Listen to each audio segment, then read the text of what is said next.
نحمده ونصلي على رسوله الكريم اما بعد فاعوذ بالله من الشيطان الرجيم بسم الله الرحمن الرحيم رب اشرح لي صدري ويسر لي امري واحلل عقدة من لساني يفقهوا قولي رب زدني علما اللهم فقهنا في الدين اللهم انا نسألك حبك وحب من يحبك والعمل الذي يبلغنا حبك اللهم ارزقنا اخلاص الہی آمین. Lesson number 184 Surah An-Nur آیت نمبر 58 to 64 انشاءاللہ. اس آیت سے وہی معاشرتی احکام شروع ہو رہے ہیں جو سورت کا اصل موضوع ہے، یعنی استئذان کا حکم آپ کو دوبارہ سے پڑھایا جا رہا ہے. یا ایھا الذین آمنو، اے وہ لوگوں جو ایمان لائے ہو، لیستأذنکم، چاہیے کہ اجازت طلب کریں تم سے، الذین، وہ لوگ جن کے، ملکت ایمانکم، مالک ہوئے تمہارے دائیں ہاتھ یعنی غلام، والذین، اور وہ لوگ، لم یبلغوا، نہیں پہنچے، الحلم، بلوغت کو، منکم، تم میں سے، یعنی نابالغ بچے، ثلاث مرات، 3 بار، یعنی 3 اوقات میں. اے لوگوں جو ایمان لائے ہو، چاہیے کہ اجازت طلب کریں تم سے وہ لوگ جن کے مالک ہوئے تمہارے دائیں ہاتھ یعنی تمہارے غلام، تمہاری لونڈیاں، اور وہ لوگ جو نہیں پہنچے بلوغت کو یعنی تمہارے نابالغ بچے. کس ٹائم میں اجازت مانگی؟ 3 ٹائم میں، 3 مرات. اس آیت سے پہلے بھی ہم استئذان کا حکم پڑھ چکے ہیں. اب یہاں آپ قریبی لوگوں کے لیے ایک دوسرے سے اجازت طلب کرنے کا حکم پڑھیں گے. ابتدائے صورت میں غیروں سے متعلق حکم بیان کیا گیا تھا، یہاں گھر کے افراد سے متعلق حکم بیان کیا جا رہا ہے کہ جو آپ کے غلام ہیں، باندیاں ہیں، خادم ہیں، خادمائیں ہیں، اور گھر کے چھوٹے بچے دن اور رات کے 3 مخصوص اوقات میں کمروں میں بغیر اجازت کے داخل نہ ہوں. اب یہ 3 اوقات کون سے ہیں؟ من قبل صلاۃ الفجر، نماز فجر سے پہلے. اور آپ دیکھیے یہاں پر صلاح کو حد بتایا گیا ہے. اس وقت میں لوگ اپنے بستروں میں سوئے ہوئے ہوتے ہیں، نیند کا غلبہ زیادہ ہوتا ہے، اس لیے ان اوقات میں پرائیویسی کا خیال رکھا گیا ہے. ہو سکتا ہے کہ لباس ایسا ہو کہ کسی کے سامنے وہ شخص آنا نہ چاہے، یا پھر وہ سطر کا تقاضا پورا نہ کر سکتا ہو، یا وہ لباس بدل رہا ہو، یعنی صبح اٹھنے کے ٹائم پر اپنا لباس بدل رہا ہو. تو کتنا خیال رکھا گیا ہے کہ کوئی بھی نامناسب حالت میں کسی کے سامنے نہ آئے. پہلا جو وقت بتایا گیا من قبل صلاۃ الفجر، نماز فجر سے پہلے. وحین تضعون ثیابکم، اور جس وقت تم اتار رکھتے ہو اپنے کپڑے، من الظہیرہ، دوپہر کے وقت یعنی قیلولہ کے وقت، کیونکہ اس وقت انسان اپنے کپڑے اتار کر اپنی بیوی کے ساتھ بھی لیٹ سکتا ہے. اور ویسے بھی عربوں کے ہاں موسم گرم ہونے کی وجہ سے لوگ قیلولہ کپڑے اتار کر کیا کرتے تھے، یعنی کوئی شرٹ وغیرہ مرد حضرات ایسے پہنے ہوئے ہوتے تھے جو موٹے کپڑے کا ہوتا تھا، تو وہ اس کو اتار کر رکھ دیتے تھے اور پھر قیلولہ کرتے تھے. اور یہ بھی پاسبل ہے کہ کوئی چادر انسان اوڑھے نہ اور بغیر چادر اوڑھے وہ لیٹا ہوا ہو، تو ہو سکتا ہے کہ سطر کے تقاضے پورے نہ ہو رہے ہوں. لیکن ضروری نہیں ہے کہ کوئی کپڑے اتارے تو یہ حکم ہوگا. اصل وجہ سونا ہے یعنی آرام کرنا ہے. وَحِينَ تَضَعُونَ ثِيَابَكُمْ مِنَ الظَّهِيرَةِ، اور جس وقت تم اتار رکھتے ہو اپنے کپڑے دوپہر کے وقت. یہاں پر ظہر کی نماز سے پہلے کا ٹائم بھی ہو سکتا ہے اور اس کے بعد کا ٹائم بھی ہو سکتا ہے، کیونکہ قیلولہ دونوں اوقات میں کیا جاتا ہے. کچھ لوگ ظہر سے پہلے کر لیتے ہیں اور کچھ لوگ ظہر کے بعد کرتے ہیں. تو یہ دوسرا ٹائم ہے جو پرائیویسی کا ہے. تیسرا ٹائم وَمِن بَعْدِ صَلَاةِ الْعِشَاءِ، اور نماز عشاء کے بعد. اور یہ تو سونے کا ہی ٹائم ہے، تو خادموں اور بچوں کو یہ حکم دیا جا رہا ہے کہ وہ ان اوقات میں اچانک نہ آ جایا کریں بلکہ اجازت کے ساتھ آئیں. ثلاث عورات لکم، یہ پردے ہیں تمہارے لیے، یعنی یہ 3 پردے کے وقت ہیں تمہارے لیے. عورات کا جو لفظ ہے کپڑے کے شغاف کو کہتے ہیں، پھٹا ہوا کپڑا. ایسا اوریاں کرنا جو ناگوار ہو، کسی چیز کا دکھانا ناپسندیدہ ہو، اس کو عورت کہا جاتا ہے. خاتون کو بھی عورت اسی لیے کہا جاتا ہے کہ اس کا ظاہر اور اوریاں ہونا اور دیکھنا شرعاً ناپسندیدہ ہے. تو یہ تینوں اوقات پرائیویسی کے ہیں. یہ 3 اوقات ایسے ہیں کہ انسان دوسروں کے سامنے آنے کو پسند نہیں کرتا. یہ اس کا آرام کا ٹائم ہوتا ہے. فجر سے پہلے جو رات میں سونے کا وقت ہوتا ہے، دوپہر کے وقت جب لوگ بالعموم آرام کرتے ہیں، اور عشاء کی نماز کے بعد جب لوگ دن کی محنت مشقت کے بعد سو جاتے ہیں. اور اس لیے بھی کہ ان تینوں اوقات میں لوگ بالعموم اپنی بیویوں کے ساتھ ہوتے ہیں اور کمروں کے اندر پردے کا زیادہ خیال نہیں رکھتے. یعنی خلوت کا ٹائم ہوتا ہے، اس لیے پردے کا خیال نہیں رکھا جاتا. تو کسی شخص کا کمرے میں اچانک داخل ہونا شدید ناگوار گزرتا ہے. اللہ تعالیٰ نے فرمایا ان اوقات میں بغیر پرمیشن کے نہ تمہارے خادم داخل ہو سکتے ہیں اور نہ تمہارے نابالغ بچے. لیس علیکم نہیں ہے تم پر، یعنی تم اہل ایمان پر، ولا علیہم اور نہ ہی ان پر ہے، یعنی غلاموں اور بچوں پر، جناحن کوئی گناہ. جناحن سے مراد کوئی حرج، کوئی پابندی، کوئی تنگی. بعدہن ان کے بعد، یعنی ان اوقات کے بعد. اللہ تعالیٰ نے فرمایا کہ ان کے علاوہ دوسرے اوقات میں گھر کے خادموں اور نابالغ بچوں کو اجازت کی ضرورت نہیں ہے. طوافون علیکم کثرت سے آنے جانے والے ہیں تم پر، بعدکم علی بعد بعض تمہارے بعض پر. طوافون کا جو لفظ ہے طواف سے ہے، یعنی چکر کاٹنا. تو یہ چکر کاٹنے والے ہیں، یعنی مختلف ضروریات کے لیے، خدمات کے لیے، کام کاج کے لیے تمہارے پاس چکر لگاتے ہی رہتے ہیں. ان کا گھر کی ضرورت کے لیے آنا جانا لگا رہتا ہے، اور ہر بار ان کے لیے اجازت لینا بہت زیادہ پریشانی کی بات ہو جاتی. اسی لیے 3 ٹائمنگز بتا دی گئیں جو پرائیویسی کے اوقات ہیں. صرف انہی میں ہی پرمیشن لے کر آنا ہے، باقی ٹائمنگز میں پرمیشن لینے کی ضرورت نہیں ہے. ٹھیک ہے، ان 3 اوقات کے علاوہ ہر وقت اجازت لینے کی ضرورت نہیں ہے، کیونکہ اگر ایسا ہوتا تو زندگیاں مشکل ہو جاتی. تو اللہ سبحانہ تعالیٰ نے 3 اوقات کو فکس کر دیا ہے کہ اس میں پرمیشن لینی ہے، باقی ٹائمنگز میں پرمیشن لینے کی ضرورت نہیں ہے. کذالک اسی طرح یبین اللہ لکم الآیات بیان کرتا ہے اللہ تمہارے لیے آیات، واللہ علیم حکیم اور اللہ تعالیٰ بہت علم والا ہے، خوب حکمت والا ہے. یہ حکم اللہ کی نشانی ہے. یہ ایسا حکم ہے جو اللہ کے سوا کوئی نہیں دے سکتا، کوئی انسان اتنی دور تک سوچ ہی نہیں سکتا. اور جب ہم اس حکم کے فائدے دیکھتے ہیں تو انسان یہ بات دل سے مانتا ہے اور اس کا اقرار بھی کرتا ہے کہ یہ حکم اللہ کے سوا کوئی نہیں دے سکتا. جیسے آپ سورج کو دیکھ کر یہ نہیں کہتے کہ یہ کسی انسان نے بنایا ہے، اسی طرح اللہ کے ان احکامات کے بارے میں بھی یہی کہا جائے گا کہ یہ اللہ کے سوا اور کوئی دے بھی نہیں سکتا. اس آیت میں آپ یوں کہہ سکتے ہیں کہ بچوں کی ذہنی طہارت اور والدین کے احترام کے لیے بہترین ادب سکھایا جا رہا ہے. کچھ ایسے پرائیویسی کے اوقات ہوتے ہیں جس میں شوہر اور بیوی کافی کلوز ہوتے ہیں اور ہو سکتا ہے کہ وہ کسی ایسی حالت میں ہو کہ جو بچوں کے سامنے نہیں آنی چاہیے. تو بچوں سے ان کا بچپن نہیں چھیننا چاہیے. یہ چیز ان کے لیے ذہنی بیماری کا سبب بن جاتی ہے، کیونکہ کچھ کانسیپٹ بچوں کو بچپن میں سمجھنا مشکل ہوتا ہے. کچھ چیزیں وقت سے پہلے معلوم ہوں تو یہ بھی ظلم ہے. تو بچوں کی بہترین تربیت ہے قرآن میں. ہمیں اپنے بچوں کو یہ ڈسپلن سکھانے کی ضرورت ہے. آج کل ماں باپ اپنے بچوں کو منظم نہیں کرتے تو خود ہی اپنا سکون برباد کرتے ہیں. بچے ذہنی بگاڑ کا شکار ہو جاتے ہیں. اس حوالے سے اللہ تعالیٰ نے ہماری بہترین تربیت کی ہے کہ ان 3 ٹائمنگز میں جو کہ تمہارے پرائیویسی کے ٹائم ہیں، بغیر اجازت کے چھوٹے بچے بھی کمرے میں نہیں آنے چاہیے. اور زیادہ ڈیٹیلز بچوں کو دینے کی ضرورت نہیں ہوتی.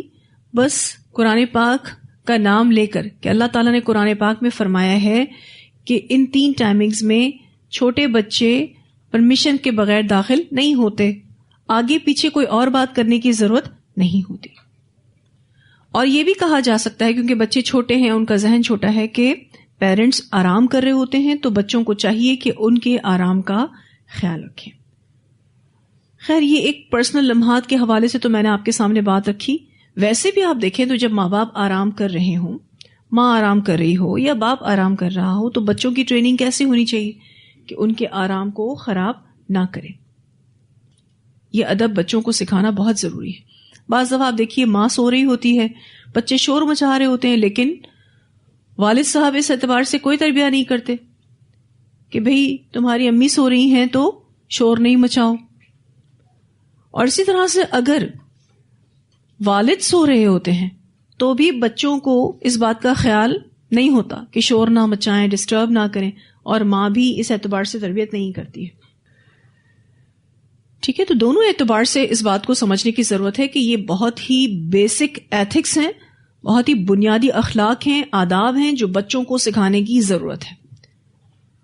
شوہر اور بیوی کا تعلق اللہ تعالیٰ کا حکم ہے، اس میں کوئی غلط بات نہیں ہے، لیکن یہ باتیں بچوں کے سامنے آنا مناسب نہیں ہے.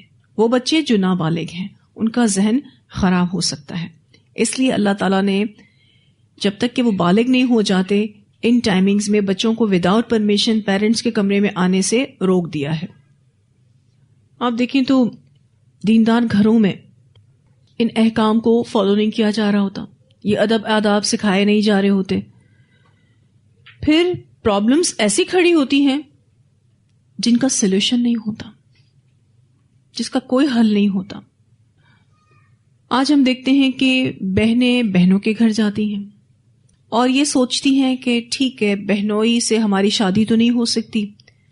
وہ بہت ہی فرینکلی پورے گھر میں موو کر رہی ہوتی ہیں، بہن کے بیڈ روم میں بھی جا رہی ہوتی ہیں، اور ساتھ اگر بچے ہیں، جوان بچے ہیں، آپس میں کزنز ہیں، کوئی حجاب کا خیال نہیں رکھا جا رہا ہوتا، وہی بے باکیاں ہوتی ہیں، آپس میں کزنز بیٹھ کر گپ شپ لگاتے ہیں. تو جب حیا نہ رہے تو جو چاہے کرو. حدیث میں آتی ہے یہ بات کہ حیا نہیں رہی تو اب جتنا بھی بگاڑ ہو سو کم ہے. ایسی بے باکیاں ہوتی ہیں، اس طریقے سے پھر معاملات بگاڑ کی طرف چلے جاتے ہیں کہ پھر اس کا کوئی سدھار نہیں ہوتا. وجہ یہی ہوتی ہے کہ ان احکامات کو فالو نہیں کیا جا رہا ہوتا، ماحول بگڑتا جا رہا ہوتا ہے. بہنوئی کے ساتھ بھی اتنی ہی بے باکی ہوتی ہے.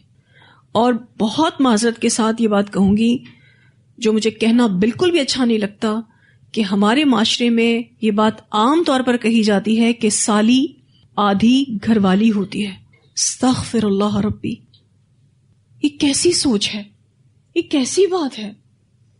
سالی کو بہنوئی بائک پر بٹھا کر کسی جگہ چھوڑ رہا ہے، کزن کو یعنی میل کزن اپنی فیمیل کزن کو بائک پر بٹھا کر کالج چھوڑ رہا ہے، کوچنگ چھوڑ رہا ہے، مدرسے چھوڑ رہا ہے. دیکھیں ذرا، بائک ایک ایسی سواری ہے کہ جس کے بیچ میں کوئی رکاوٹ نہیں ہوتی. بائک چلانے والا اور اس کے پیچھے بیٹھنے والا obviously بہت کلوز ہوتے ہیں، اور یہ ایسی سواری ہے کہ جس میں بہت سارے جھٹکے بھی لگتے ہیں، اور اللہ تعالیٰ بس درگزر فرمائی اس طرح کی مسٹیکس جو لوگ کر رہے ہوتے ہیں. جب ان سے یہ کہا جاتا ہے کہ ایسا آپ کیوں کرتے ہیں تو کہتے ہیں ہمارے پاس کنوینس نہیں ہے، کنوینس کے پیسے نہیں ہیں، ہمارے پاس وسائل کی کمی.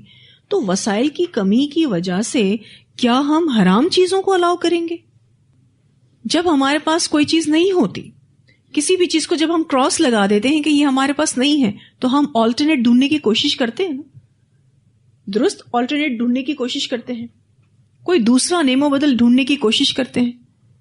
تو کراس لگا دیں اس طرح کی چیزوں پر کہ ہماری بیٹیوں کو ان کے کزنز کہیں چھوڑنے جا رہے ہیں کیونکہ ہم کنوینس نہیں دے سکتے، تو نہ بھیجیں ایسی جگہوں پر، نہ پڑھائیں اپنے بچوں کو. پھر جب بے باکیاں بڑھتی ہیں اور آپس میں بچے جب باغی ہونا شروع ہوتے ہیں تو ماں باپ کہتے ہیں ہم سے کہاں غلطی ہوئی، ہم نے تمہیں یہ تربیت دی ہے. تو واقعی تربیت میں خلل ہے، تبھی یہ سارے معاملات ہوتے ہیں. جوائنٹ فیملی سسٹم میں تو بہت زیادہ دھیان رکھنے کا ہوتا ہے جب بچے جوان ہو رہے ہوتے ہیں. اسی لیے میں تو اس حوالے سے جوائنٹ فیملی سسٹم کو ریکمینڈ ہی نہیں کرتی. لیکن کیا کریں، مجبوری ہے، حالات اتنے تنگ ہو چکے ہیں کہ لوگ ایک ہی گھر میں رہنے پر مجبور ہیں، ورنہ الگ گھر بہتر ہے. کیونکہ بچے ایک دوسرے کے لیے نامحرم ہوتے ہیں، جو کزنس ہوتے ہیں نا، یہ آپس میں ایک دوسرے کے لیے نامحرم ہوتے ہیں، اور جب وہ جوان ہو رہے ہوتے ہیں تو obviously ان کے اندر بہت ساری چیزیں شہوت کے اعتبار سے بھی بڑھ رہی ہوتی ہیں. نظروں کی حفاظت مشکل بھی ہو جاتی ہے بچوں کے لیے. ایسے میں پیرنٹس کا اس اعتبار سے خیال کرنا نو ڈاؤٹ مشکل ہوتا ہے. سیپریٹ گھر میں آپ رہتے ہیں کوئی ایشو نہیں. آپ دیکھیے کہ بھائی بہن ہوں، بھائی بھائی ہوں، تو بھی 10 سال کے بعد بستروں کو الگ کرنے کا حکم ہے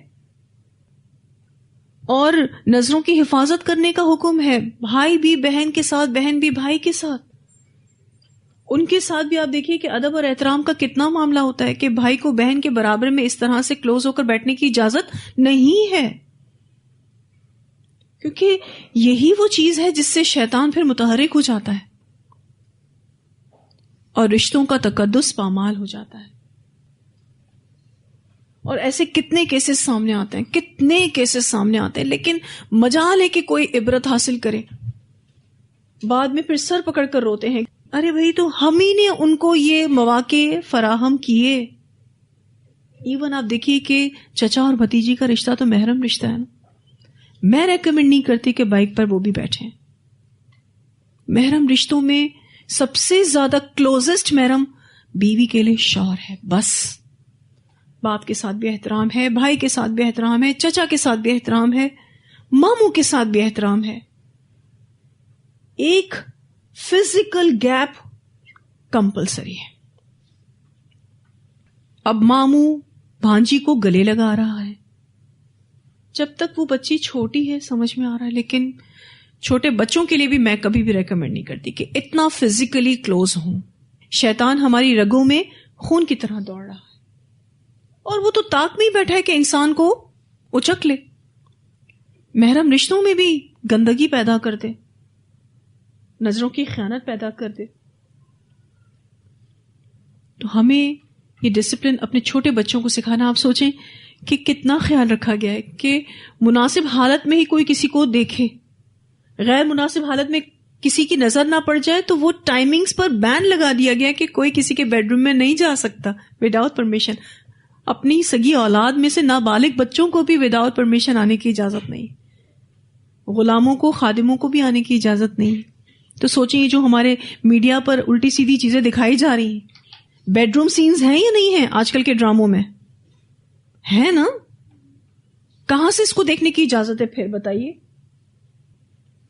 اور اتنی گندگیاں دکھائی جا رہی ہیں اور ایسی بے حیائی پر مبنی سٹوریز بنائی جا رہی ہیں، اللہ کی پناہ. اور آج کل اس کو بڑے شوق سے لوگ دیکھ رہے ہیں. یہی سوچیں تو ہماری نسلوں کو آلودہ کر رہی ہیں. ہم کہتے ہیں ہمارے پاکستان کے ڈرامے تو جی بہت ہی صاف ستھرے ہیں دوسروں کے ڈراموں کے مقابلے میں. کہہ سکتے ہیں آپ کہ کھلے عام رومانس نہیں دکھایا جاتا، لیکن پھر بھی کافی حد تک خرابی آ چکی ہے. ہم کسی کے بیڈ رومز میں نہیں جھانک سکتے. ہم نے وہ حدیث پڑھی تھی نا کہ ایک شخص اگر آپ کے گھر میں جھانکے تو آپ آنکھ پھوڑ دیں اس کی، یعنی آنکھ ضائع کر دیں تو بھی قصاص نہیں ہے آپ پر. کتنی سینسٹیوٹی بتائی گئی. آج کل تو بیڈ رومز کھلے ہوتے ہیں، تھوڑا سا اگر کسی نے اپنے دروازے کو ہلکا سا بند کر کے رکھا ہے تو لوگوں کی نظریں جو ہیں وہ اندر تک تلاش کر رہی ہوتی ہیں. کوئی اپنے بیڈ روم میں اگر موجود نہیں ہے تو بھی لوگ بغیر اجازت کے داخل ہو کر اور جانے کیا کیا چیزیں چیک کر رہے ہوتے ہیں. یہ پتہ نہیں کون سی نفسیات ہے. اللہ تعالیٰ نے کسی کی بھی نجی زندگی میں مداخلت کرنے کی سختی سے پابندی لگا دی، اور یہ بات ہم آپ کو بتا بھی چکے ہیں اس سے پہلے. لیکن دوبارہ سے آپ دیکھیے کہ یہ گھر والوں کے لیے حکم آ رہا ہے، یہ باہر والوں کی بات نہیں ہو رہی. سگی اولاد کی بات ہو رہی ہے، گھر میں جو بچے ہیں نا ان کی بات ہو رہی ہے، جو چھوٹے بچے ہیں ان کی بات ہو رہی ہے. جو بڑے ہو جائیں بتائیے، جو بالغ ہو جائیں ان کو تو آل ٹائم پرمیشن لینی ہوگی، جس کا ذکر انشاءاللہ بھی آگے آئے گا. چھوٹے بچے ہوتے ہیں نا، بار بار ماں سے ضرورت پڑتی ہے واش روم جانا ہے, کھانا کھانا ہے.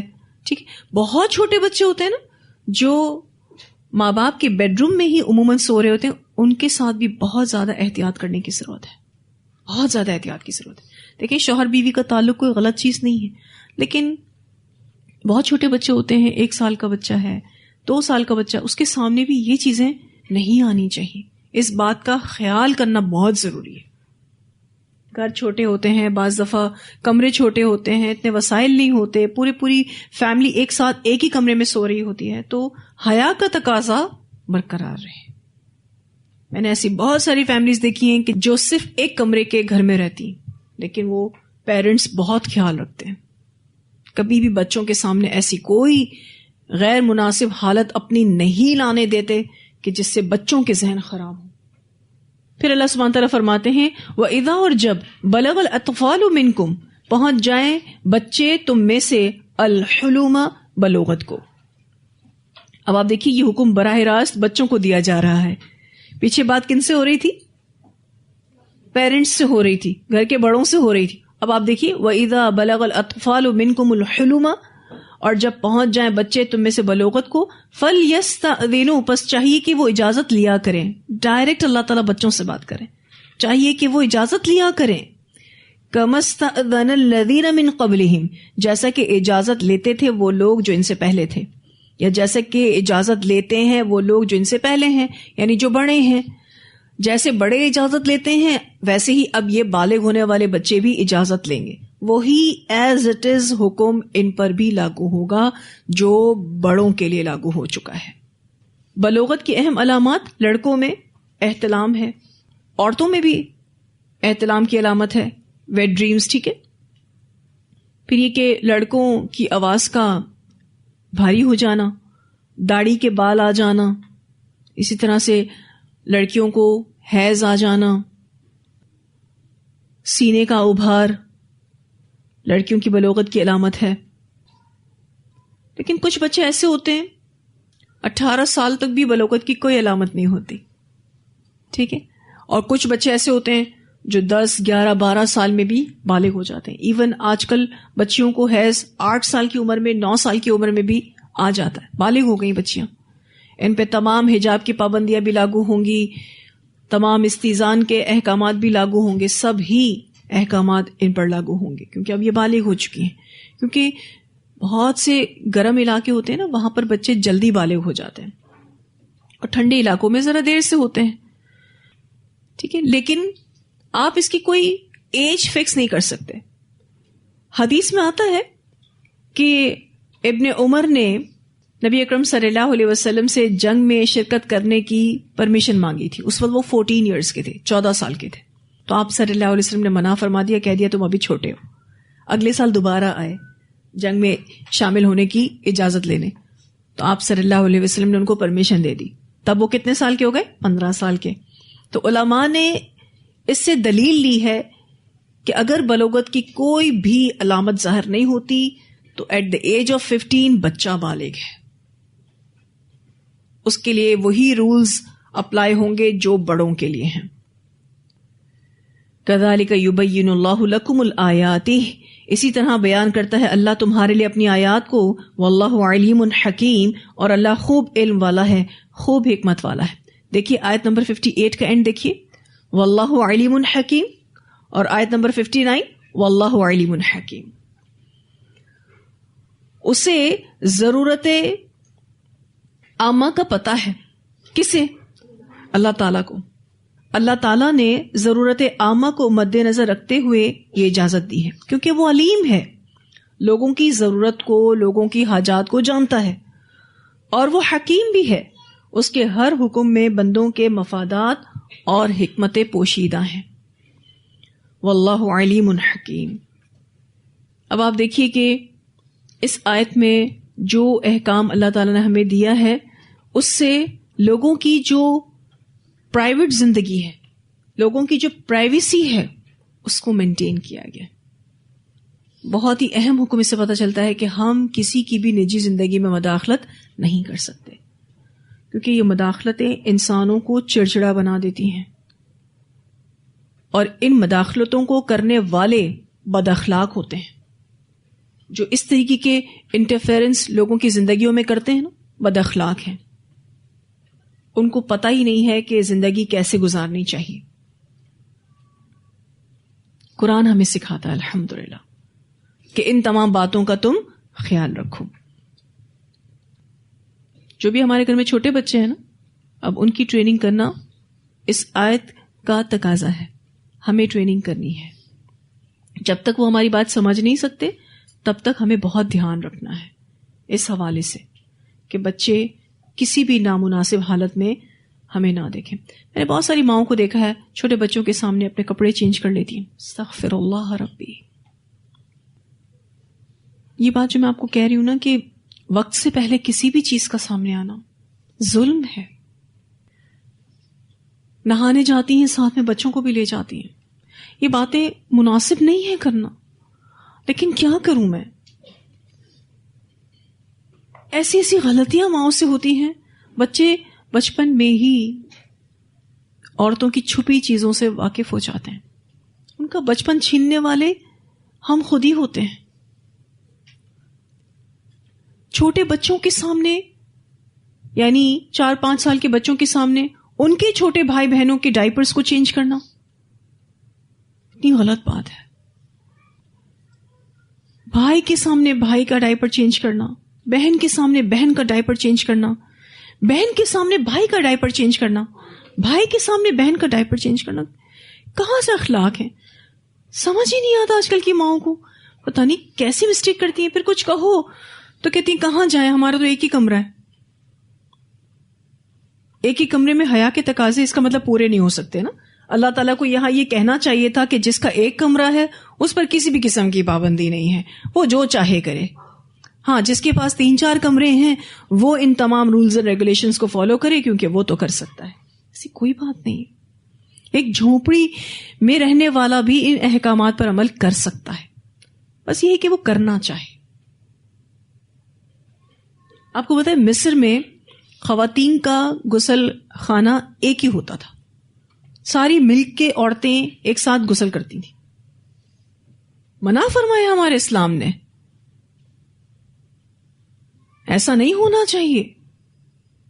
پردے کا اہتمام ہونا چاہیے جب ہم غسل کریں. اللہ تعالیٰ ایسی کوئی مجبوری نہ لائے کہ ہمیں ہمارے جسم کو لوگوں کے سامنے کھولنا پڑے.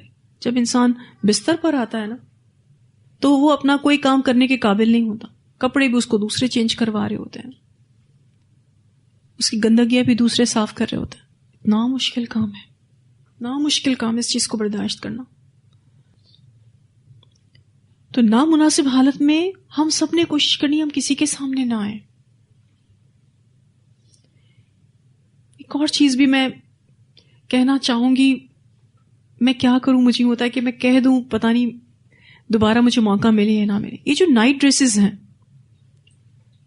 جو خواتین خریدتی ہیں، اللہ کا واسطہ ہے کہ ایسے رات کو پہننے کے کپڑے نہ خریدیں جو اتنے بے حیا ہوں کہ جس کو یہ سوچ کر لیا جاتا ہے کہ شوہر اور بیوی کی محبت بڑھے گی. ایسی کوئی بات نہیں ہے. یہ سب فضول اور نامناسب عمل ہے. لیکن ایسی چیزیں ہمارے معاشرے میں کتنی ایزیلی اویلیبل ہیں کیونکہ ڈیمانڈ ہے. رات کو ایسی حالت میں سوئیں کہ اگر موت آ جائے نا تو کوئی آ کر ہمیں اٹھائے تو کہے ہاں مومنہ تھی، ستر کے سارے تقاضے پورے کر رہی تھی. بسا اوقات آپ دیکھیے کہ جب انسان اپنے خاص لمحات کی حالت میں ہوتا ہے تو اس وقت بھی ڈر لگ رہا ہوتا ہے کیونکہ موت تو کسی وقت بھی آ سکتی. ایسے کتنے کیسز ہم سنتے ہیں کہ باتھ روم میں ڈیتھ ہو گئی. سنتے ہیں نا. کس حالت میں آپ کو پتا ہے وہ انسان ملے گا؟ آپ سوچیں. اللہ ہمیں ایسی موت سے بچائے کہ جس میں ہمارا جسم کسی کے سامنے کھلا ہو. اللہ تعالیٰ نے تو الحمدللہ ہمیں اتنا پیارا دین دیا. جب ہم میت کو غسل بھی دیتے ہیں نا تو بھی پردے کا اہتمام ہوتا ہے. حالانکہ وہ تو اب ڈیڈ باڈی ہے، اس کو تو پتا بھی نہیں ہے کہ اس کے جسم کا کون سا حصہ کھل رہا ہے کون سا حصہ چھپا ہوا ہے، اس کو تو پتا بھی نہیں. ایک انسان مر چکا اس کی بھی عزت کا خیال رکھا گیا. ہمیں ان چیزوں کا بہت خیال رکھنا ہے. میری بات ہے، اگر کسی کو بہت زیادہ آکورڈ فیل ہو رہی ہوں تو میں کچھ نہیں کر سکتی، لیکن حق بتانے سے اللہ تعالیٰ بھی نہیں شرماتا. اور مجھے ایسا لگتا ہے کہ خواتین کو اس اعتبار سے تربیت کی ضرورت ہے. وہ نادانستہ طور پر غلطیاں کر رہی ہوتی ہیں، ان کو پتہ بھی نہیں ہوتا ہے اور وہ غلطیاں کر رہی ہوتی ہیں، اور پھر بعد میں جو اس کے ریزلٹس آ رہے ہوتے ہیں نا، تو وہ سوچ رہی ہوتی ہیں ہم سے خطا کہاں ہوئی. نادانی اتنی ہے، سمجھ ہی نہیں آ رہی ہوتی. اللہ تعالیٰ ہم سب کو بہترین عمل کرنے کی توفیق عطا فرمائے. اللہ ہمیں ہماری جو حیا ہے اس کو مینٹین کرنے کی توفیق عطا فرمائے. پوری طرح سے ہم حیادار ہوں، ہم ایسی حیا کرنے والی عورتیں ہوں کہ جو حیا کا حق ادا کریں، جو اپنے آپ کو کمپلیٹلی کور رکھتی ہوں، گھر کے اندر بھی، گھر کے باہر بھی، اپنے بیڈ روم کے اندر بھی. اور آپ کو پتہ ہے ایک مرد، اس کو سب سے زیادہ جو چیز اپنی بیوی کے اٹریکٹ کرتی ہے وہ کیا ہے؟ حیا.